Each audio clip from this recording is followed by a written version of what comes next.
What do you think of not ironing the clothes just because it may be harmful for the fabrics? And proudly walking crumpled so that you save it. Or let's imagine reading a shoe cream contains, getting stressed with some sulfates found there, and having unkempt shoes that ironically will serve you less. Spoiler, so does your hair. Hi there, and my hair is totally bad. It's ironed every day and it's bleached, and you may have a look at my hair while I was saving it and making everything natural to make it look good. So tell me now, but be honest, which one is better? Now I propose you an experiment. I will dry one part of my hair as usual.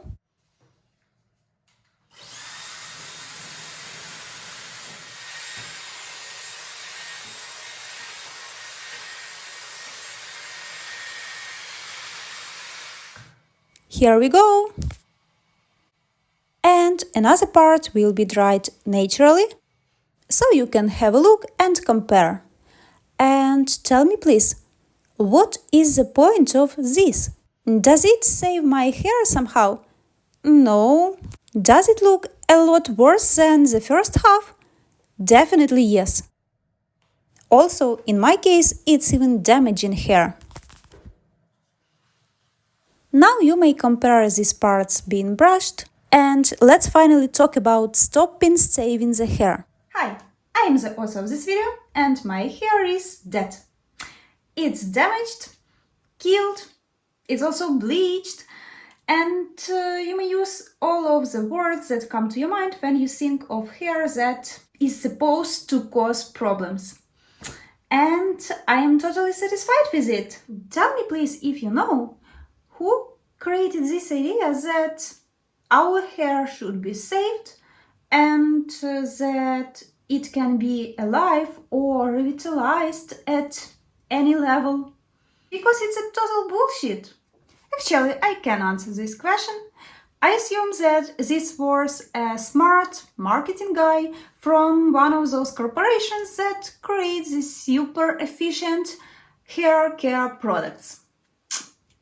It was 100 times proved that hair structure is totally dead material and it cannot be restored or revitalized in any way possible because there is simply no life here. What you should and even have to really do is to protect it from sun and maybe from salt water, because as any furniture or any textile or any artificial material, it may be impacted with it and it may get worse. But all the rest doesn't really matter. What's the point of having your hair saved and preserved in the most ideal possible condition if you will cut it anyway at some point? My point is, as hair is totally dead at the very beginning and you're not going to put your head under the glass in a museum, so the only thing you should do is to make it look better every day and to wear it proudly, without thinking of any of these extra natural revitalizing procedures. I've been curling my hair regularly for several years in a row, and you see that I have quite a great hair. So, stop being afraid of using products and goods that are created for hair to look better. Here is the hair that is not strong genetically, that was not good in its natural way, but that is currently bleached all the time, ironed, curled, and guess what? I'm happy with it.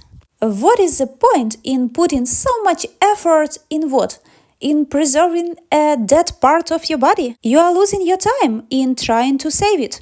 You'd better iron it every day, brush it dry, to look beautiful, to wear it right. And if you are thinking of the situations that may occur in your life, like some mountain trip or the absence of water or I don't know what else, then you may just adjust to the circumstances. There is just no need in it to be ideal as it is. It can be brushed and hairstyled.